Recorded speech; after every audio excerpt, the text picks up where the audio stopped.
Untuk membangun konsep diri yang kuat itu, ada 4 hakikat besar yang harus kita perhatikan. Yang pertama adalah misi hidup itu given. Jadi kita nggak perlu mencari-cari lagi misi hidup.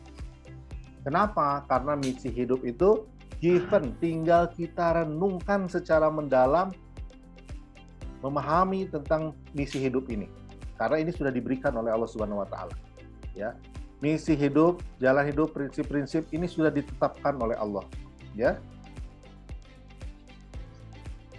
Misi hidup adalah bagian yang sangat substansial dari keyakinan, ya. Jadi kesalahan yang paling besar adalah kalau kita merumuskan misi di luar hakikat tersebut. Makanya sebenarnya kita nggak perlu mencari-cari lagi karena misi hidup itu sudah given. Hakikat besar yang kedua adalah umur kita sebuah misteri. Batas masa kerja atau batas masa uji, setiap waktu yang terlewat, setiap umur yang terlalui harus kita pertanggungjawabkan. Jadi begitu kita balik sampai dengan nanti ketika kita meninggal, itu adalah ujian semuanya. Baik ujian dalam susah ataupun ujian dalam senang. Ya. Makanya kita cuma diajarkan 2. Ya. Urusan orang muslim itu cuma 2, bersabar dan bersyukur. Nah ini nggak pernah kita ketahui sampai kapan. Apakah 1 tahun yang akan datang, apakah 2 tahun yang akan datang, apakah 5 tahun yang akan datang. Ya, pada prinsipnya adalah begitu kita bicara tentang ibadah, begitu kita sedang ibadah, bayangkanlah besok atau ini adalah ibadah yang terakhir. Tetapi begitu kita berusaha, begitu kita berentrepreneur, begitu kita membangun organisasi, membangun perusahaan, berpikirlah seolah-olah akan hidup 1000 tahun. Ya. Jangan salah menempatkan nih. Begitu kita beribadah rasanya 1000 tahun lagi kita masih hidup. Tapi begitu kita mau mencari rezeki, merasa besok udah akan meninggal. Jangan salah menempatkan. Jadi umur adalah sebuah misteri. Yang ketiga, peta potensi itu nisbi. Apa maksudnya? Ya, kita punya potensi yang sangat besar untuk dikembangkan. Karena kita tidak pernah tahu apakah saat ini adalah potensi kita yang paling baik. Karena kita masih bisa kalau karet itu kita masih bisa menariknya lebih kuat lagi, lebih luas lagi. Kenapa? Potensi kita itu nisbi.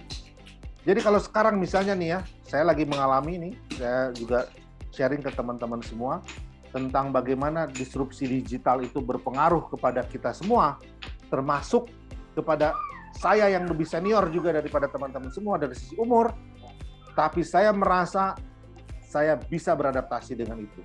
Kenapa? Karena saya punya potensi untuk bisa beradaptasi. Saya punya potensi untuk mempelajarinya. Saya punya potensi untuk melatih diri saya bisa beradaptasi di era itu. Kenapa? Karena saya yakin potensi saya itu masih bisa dikembangkan. Asal mau bekerja keras sedikit. Gitu ya. Jadi hakikat yang ketiga adalah peta potensi itu nisbi. Ya. Kita diberikan kemampuan dasar yang sama ya, fisik, intelektual, spiritual ya. Ini bahan mentah untuk dikembangkan melalui 2 cara.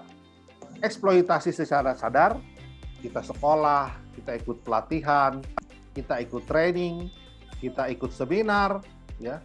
Itu adalah eksploitasi secara sadar.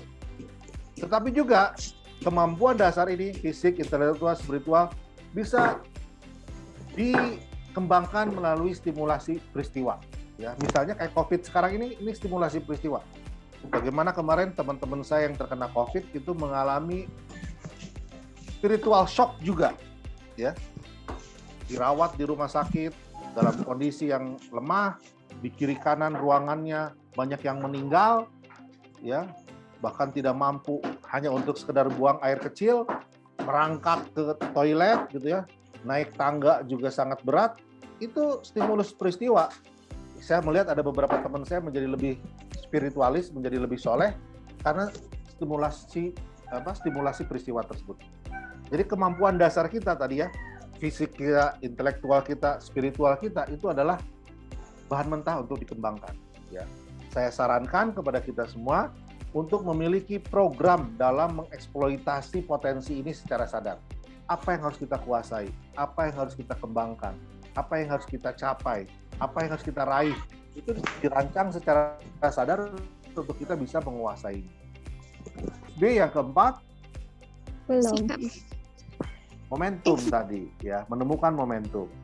Jadi kita harus bisa menemukan momentum sejarah, di mana lingkungan eksternal yang ditakdirkan kepada kita sebagai warisan dari kelebihan dan keterbatasan kita, ya, harus bisa untuk kita siasati, untuk bisa menemukan saat yang tepat bagi ledakan potensi kita. Jadi ada peluang kebaikan, kita berlatih terus untuk bisa memberikan kebermanfaatan, momentumnya hadir, top, ya. Nah, kita semua sedang melakukan itu nih harusnya. Bagaimana kita semua bisa menemukan momentum sejarah yang tepat dengan kompetensi yang kita miliki. Ya, teman-teman semua, ayo kita renungkan, ayo kita pikirkan bagaimana kita bisa menemukan momentum sejarah ini. If I can see it, then I can do